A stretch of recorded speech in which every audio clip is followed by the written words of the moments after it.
right. It begins. Now, some of this is going to have video, and some of it won't, because every now and then I'm going to want to put my phone down and just keep walking. But, yeah.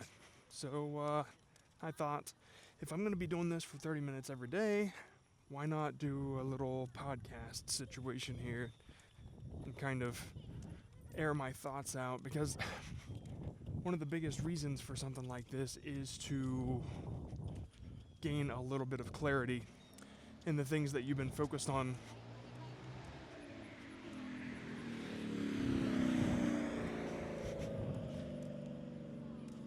I bet he's really, really cool. Anyway, yeah, one of the main points of doing something like this is to kind of gain clarity over what you're doing. I mean, a lot of people call this the silent operator. I call it the smoker's flow. But basically, it's when you give your brain a different task to do. Like if you're stuck on a problem and you give your brain a task to do that's not the problem, like doing the dishes, for instance, then you are just kind of focused on doing the dishes while your brain does the work in the background. And so that's kind of what I want this to be. I call it the smoker's flow because, like, anytime I would ever be working in the studio, music studio, this is a while back, and I wasn't getting the right take, or I was trying to come up with new lyrics or something, you step outside, have a cigarette, just kind of let the smoker's flow take over, and you come back with an idea. So yeah. Good God, it's hot. My wife made spaghetti, and I'm like, I better do this before I eat the spaghetti. Because it would not be fun to do this after eating spaghetti. It reminds me of the Office, where he eats a shit ton of lasagna, carb load, and then he goes on a run and starts throwing up. Good times, good times. Anyway, I think what I'm going to do is basically I have the little headset going on my glasses, and it kind of auto records while I occasionally will turn on the video, and then I'll just like sync it all up and then put it on Discord. So that's what you're seeing now. Every now and then the video cut out, and then I will turn it back on at some point. Okay, so my day. It being the first like official day where I'm self-employed, I had an eventful one because I had to do some meetings. I noticed that my content is being stolen a lot, and somebody at vidIQ knew this contact at a company that, like, they'll go and monetize your stolen content. Like, you don't tell people to take it down, but you make the money off of it. Kind of like how musicians do, or music labels. They'll go and find content with their music in it, and then they'll monetize it.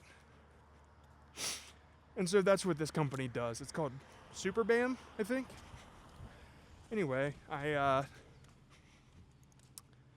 had the meeting with this guy. I'm turning the video back on now. I had the meeting with this guy, and everything's going great. But then at some point, I don't know how we didn't establish this, or I don't know how my contact at vidIQ didn't tell him this, but he starts talking about how he hates shorts. He's like, how he thinks that they're useless and that they don't really make that much money, which was true for a long time.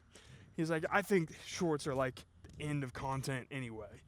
And I'm like, and then he said, especially with AI, which, like, I said, I kind of half agree with you, but before we continue, you got to know that I'm making the majority of my revenue through shorts on this channel. And he's like, oh. He's like, you make that much money on shorts? I got a bug on my... Nope, it's gone now.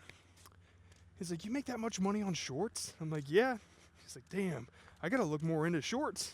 And I'm like, well, I just made a video on it. So, yeah. Anyway, that was a interesting conversation. But they seem pretty legit, and if they figure out a way to do what they do for short form content, then I'll definitely link up with them because they are legit. And I get why he says what he says about shorts. Like, I'm a long form guy myself. Like, I guess I don't really appreciate my content that much either for what it is.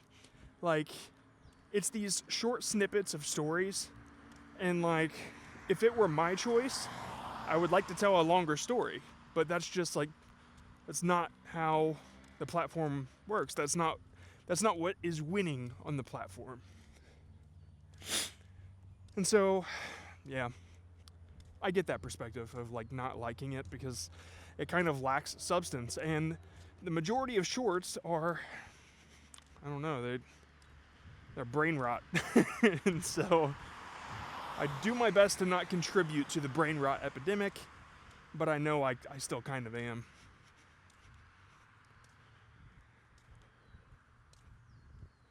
Good times, good times. Anyway, yeah, my very first day self-employed. Technically, I've just been working 2 jobs, and one of them has been my own. But yeah, I don't know. I have one video that I'm working on right now. Should go out tomorrow. It's about magnet fishing, which is when you tie a magnet to a rope and like throw it in the water and see what kind of grenades you can pull up. Pretty sure I got that right. Magnet fishing. But yeah, so I'll be finishing that up and it will go out tomorrow. Meanwhile, I'm trying to train some animators, and now that my schedule is opening back up, I can work with the writer again, Gage. He's been helping me write some shorts, and Malcolm has as well. And it's really cool, man. It feels good to get content from them and realize that I'm just kind of like the editor, the tastemaker, right? Like, I can just kind of turn this stuff into what works, and it really makes me feel like like a boss, I guess, but in a way, like, where I'm being super productive without doing the legwork. That's kind of how it feels. Like, they're doing the hard work. I know what the hard work's like. And now that I've been at the hard work for so long, I craft and form and produce the hard work because it already exists. Very interesting. Definitely a different take on content creation.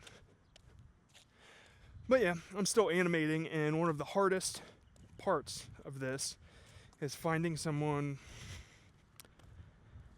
I think it's just working with me. That's probably the hardest part, because like, I have a very specific vision for certain things, and when I write an animation or write the video and I can kind of like see the animation, it is very difficult to please me because like I already see it in my head, and when I do see it, then I might as well go ahead and animate it.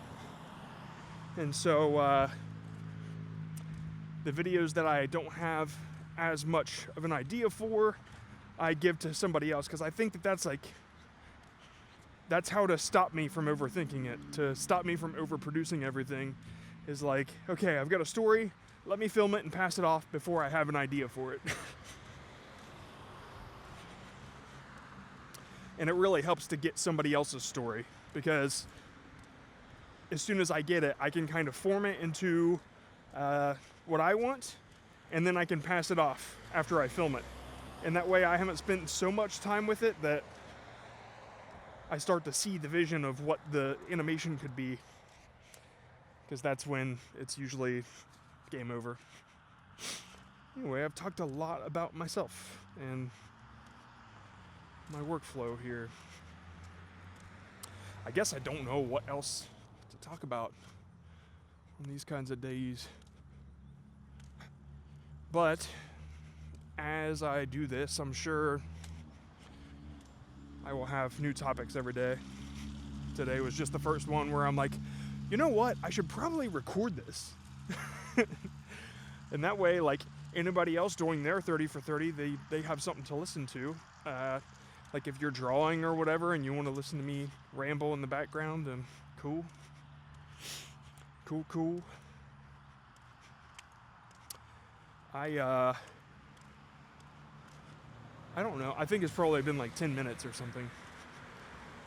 It sucks because I didn't...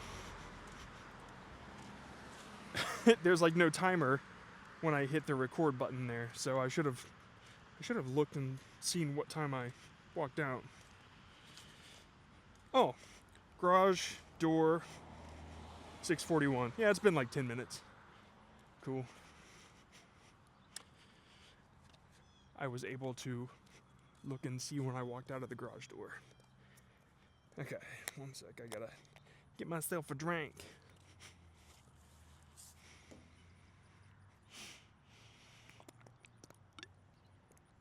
Buy you a drink. I'ma take you home with me. Another reason why I wanted to do the walk thing is because, like, now that I am self-employed, I'm spending a lot more time in the studio, and I have to, right? So I need to get into a routine where, like, I manage everything that's important. My family time, my chores, like I guess it's called errands when you're an adult. So yeah, like all that kind of stuff. Health stuff. I need to, I don't know what I want to call it, but I need to, like, figure out offloading time as well. Like, one of the hardest skills to learn is how to not be busy. And like, I don't, like, if I crack open a book at nighttime and I'm not working on a video or whatever, am I still busy? Like, where does that classification come in? Like, how do I know what is busy and what's not? If I'm reading, like, Sponsor Magnet and I'm learning about sponsorships and stuff that helps me in my business, is that busy? Or am I taking a break from working on a computer? I don't know. It's tough to know. It's cool that you guys are doing this with me. Like, I'm really, really happy that we get to do something together. Out of everything that I've wanted from my YouTube career, a community that holds each other up has been the top of the list. Like, when people started flooding into the Discord, even though a lot of you are not the ones in 30 for 30, but a lot of the members are just kind of like here because they watch the shorts and maybe they want to see behind the scenes, or maybe they just joined for the hell of it. But it's nice to have this community, and as soon as I saw people rolling in, I got really, really excited and fearful because I don't know what the hell I'm doing as far as an owner and moderator on Discord. Trying to figure out the rules as I go. But yeah, still really, really happy y'all are here.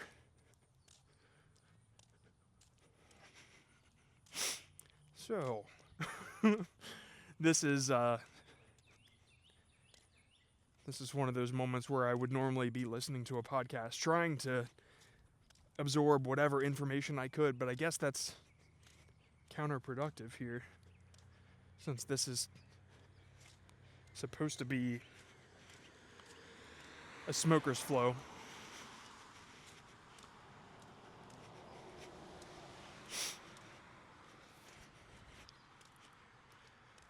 I got money in the bank. I'ma take you home with me.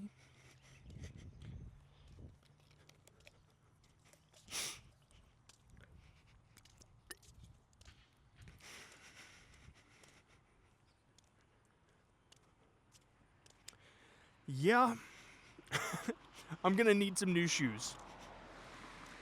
I've had these shoes for like, I don't know, 3-4 years. And they're like, they're mostly like made of cloth, and which they're comfortable, you know, they breathe, but the fact is the sole is gone. They got no sole, you know? I need something a little more not foot destroy-y.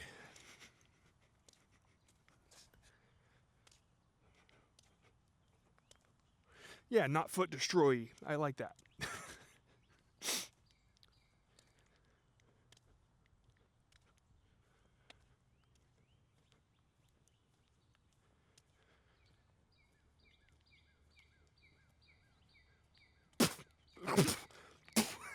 Fucking bug flew in my mouth. I was just enjoying the nice serenity, fucking nature sounds. It's beautiful. And then a bug is like, oh, hey, by the way, I'm here. Let me just get in that mouth real quick. Oh, God. Oh, God, oh, God. I'm walking in the middle of the road.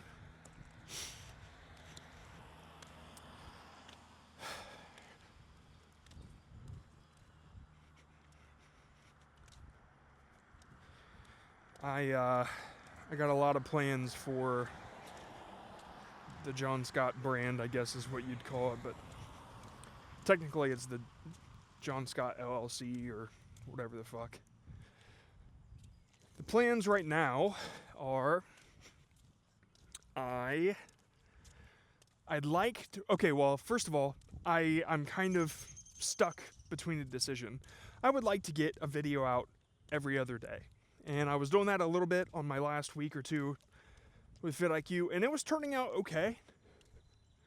But then I realized that the ones that took me 3 days to do, that just get a little more effort into the animation, into the visuals, those tend to do like triple or quadruple the views. They get a much better performance.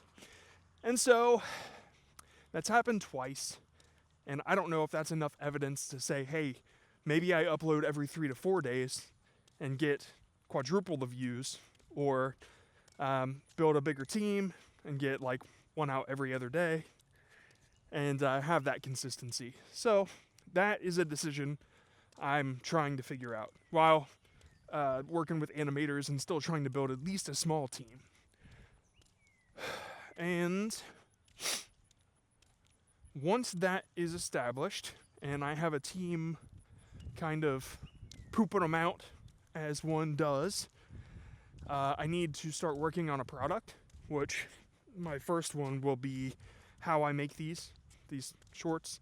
There's a lot of you in the Discord that like wants to know, what do you use? And of course, most of you know it's Premiere, Blender, a mixture of Photoshop and ChatGPT to help like create at least the PNG flat characters.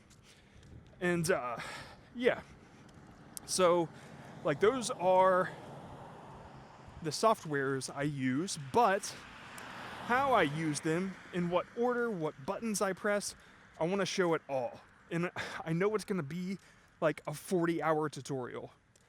But if I were to show somebody how I write a viral short, how I film it, how I set up OBS and my green screen to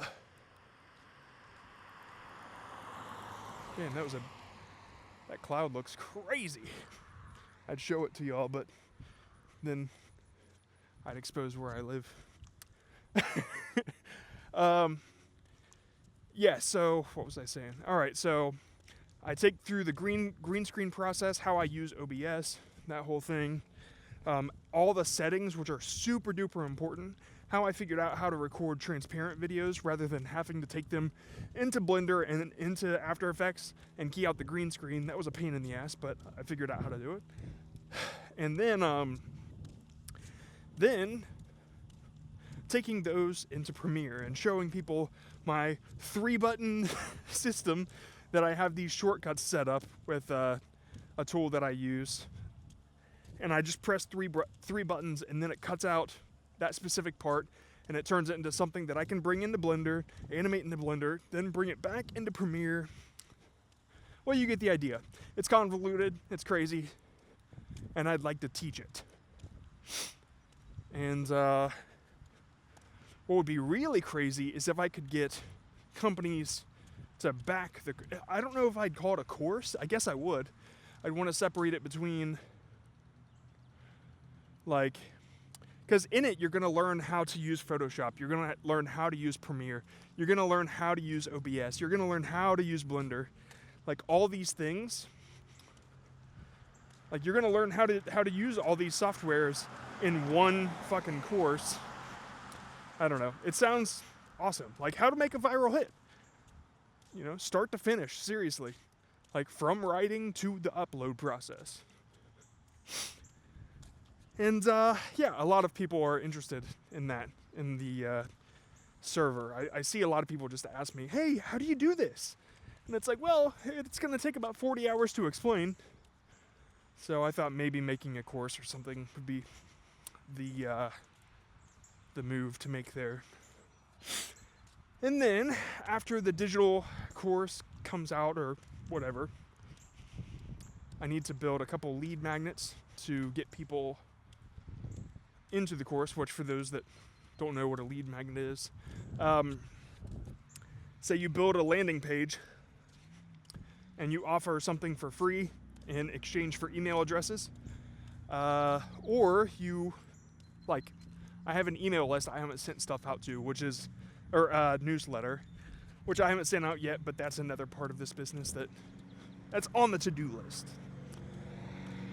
But, yeah, so you offer something for free, and they give you the email address, and then, yeah, now you have their email. And then you can push whatever product you want. You could talk about it. You could include it in your newsletter, whatever. You build this email list, and that's how online businesses kind of build a community that not only can they give value to, but they can be helped by having some buyers maybe there already. And so, like, that's a kickstarting process there, because I can't only have a course and say, hey, here you go, Discord members. It's like, it's something that you have to put effort into making advertisements for, putting those on Instagram. You need to, like, show people in your newsletter, like, hey, by the way, if you're curious how to do this, here's that. And so the lead magnet part of that is, I think I'm just going to give away my digital book. Like, just say, hey, here's this if you want to be in the newsletter. And so then I build the newsletter, and then from there, I can let people know about the course. I don't know. Once you get that all set up, and it's kind of just like working on its own, that's called a flywheel. And I just need multiple flywheels. So, yeah, that's another step to the whole damn thing.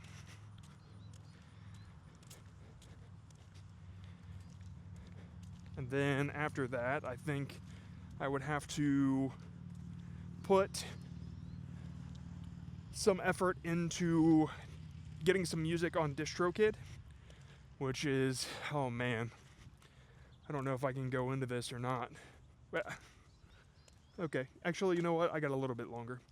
Okay, let me explain why I'm going to end up making my own music for my shorts. So, when I first started having viral hits on shorts, viral shorts or whatever, I kept getting these emails from companies called BGM companies. And BGM companies make background music. A couple popular ones are Anymind Music, Blast Off Music. If you go to like Sambuca, that channel, you'll see Blast Off. And it's because these people ask Sambuca to use their music, and YouTube sends Blastoff money because that's licensing. Now the thing is, YouTube Shorts has 2 music pools, and a lot of people don't know this. Imagine all the money that goes into Shorts and split that right in half. Half of it goes to creators, and half of it goes to musicians, no matter what. So, somebody uses a song from Blastoff, then Blastoff gets that money, and then they send a little bit of that money to the creator as like, hey, here's extra money that you weren't gonna get before. It's legit. It's gonna take a lot to explain, but you don't have to go through a company like that. They would give you like 50% of that music pool money, whereas if you just made your own music and put it on DistroKid, who is a YouTube partner, then you'd get 100% of the music pool, and you'd get your creator pool, which you were already getting. That's the simple way to explain what that shit is. There's a lot more to it. Like, for instance, Anymind Music pays channels to use their music, and the more views that these channels get, the more money that Anymind Music gets, even if those videos got copyright claimed. Like, I know you all have seen it. If somebody uses a movie like Marvel's Avengers, but they put Anymind Music on there, Anymind Music still gets paid, regardless if that video got copyright claimed or not. So, what's to stop them from paying a bunch of channels to just steal content and use their music? Right? It's unethical. Holy shit, it's hot.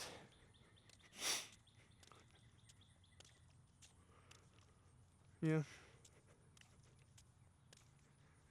This has been nice, getting all that off my chest.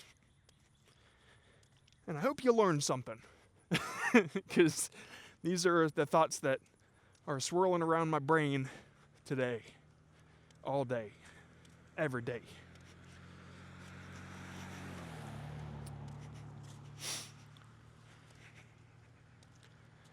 Sweaty.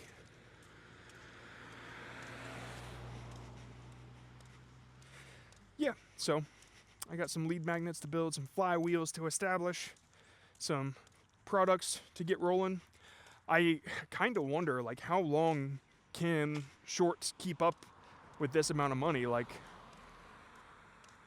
somebody like Zach D Films, I know he's got a team, like, they put out 3 shorts a day, and they're like high quality shorts. I know he's making bank.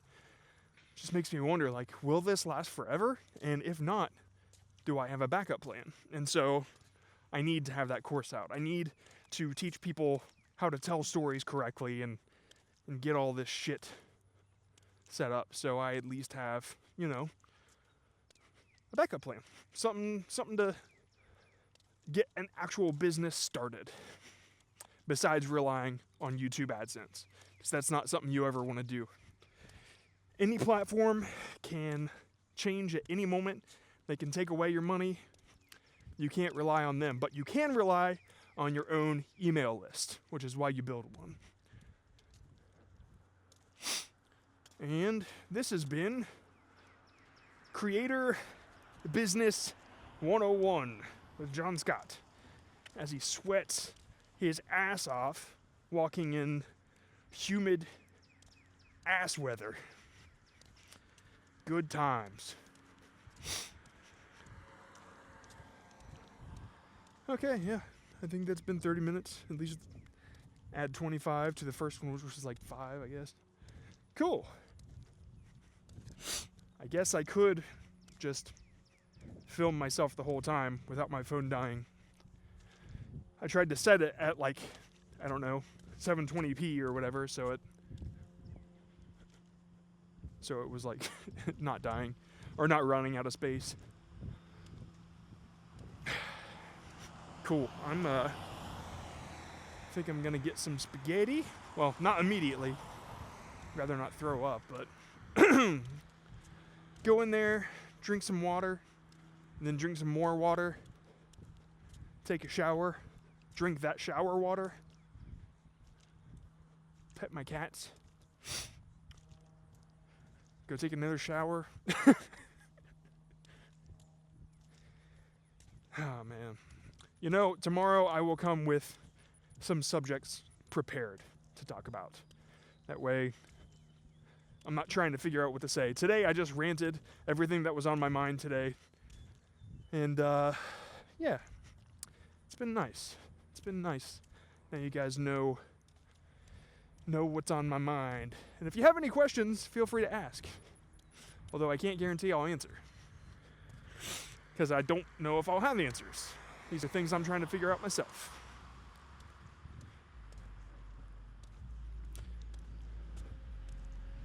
Good times.